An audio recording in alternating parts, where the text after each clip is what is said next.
Magandang umaga, narito na mga balita sa inyong PRTV News Break.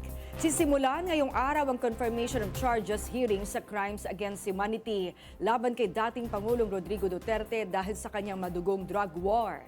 Tatagal ito hanggang February 27 o sa Biyernes.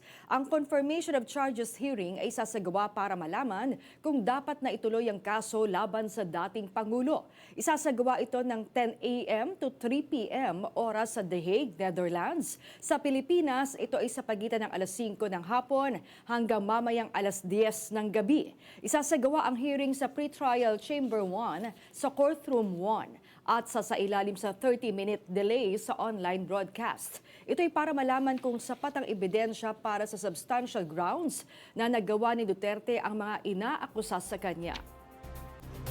Abangan ang Arangkada Balita special coverage kaugnay sa confirmation of charges hearing na sisimulan mamayang alas 5 ng hapon dito lamang sa inyong PRTV. Samantala, hindi inaprubahan ng International Criminal Court ang in-person family visit para kay dating Pangulong Rodrigo Duterte. Pero papayagan ng kanyang pamilya na makausap ang dating Pangulo sa pamamagitan ng linya ng telepono. 6 na abogado ang dadalo sa hearing para matiyak na properly represented ang dating Pangulo ng Filipino legal team.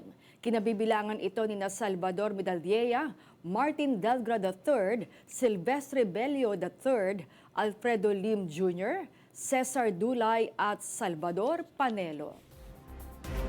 Sa ibang balita, hindi bababa sa 8 ang naiulat na namatay dahil sa pagbaha na dulot ng shear line sa Davao Region.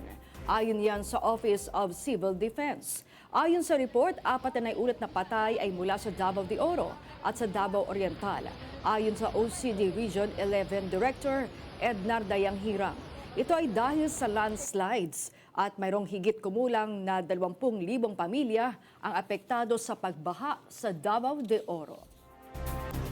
Sa kabila naman na itatala mga pagbaha sa Davao Region, nagpasalamat ang mga residente ng Davao de Oro dahil sa maayos na pagpapatupad ng flood control sa maraming lugar doon. Sa post ni Jazel Neri Sarte, sinabi niyang naramdaman nila ang epekto ng magandang flood control project sa kanilang lugar, kaya nailigtas sila at ang kanyang pamilya.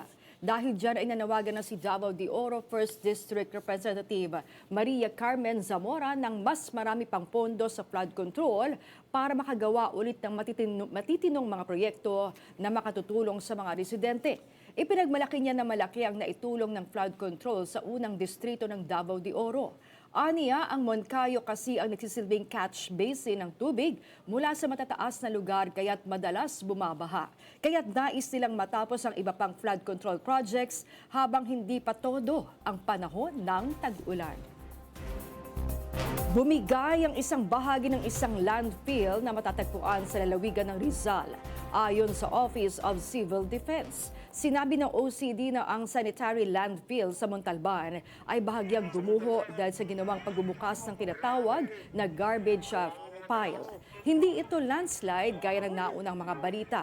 Ayon sa OCD, may 3 tao na pinaghahanap ngayon at hindi rin totoo ang ulat na may 50 namatay dahil sa insidente. Pero kanina, iniulat ni Montalban Mayor Ronnie Evangelista na may isang bangkay na ang nakuha mula sa gumuhong basura.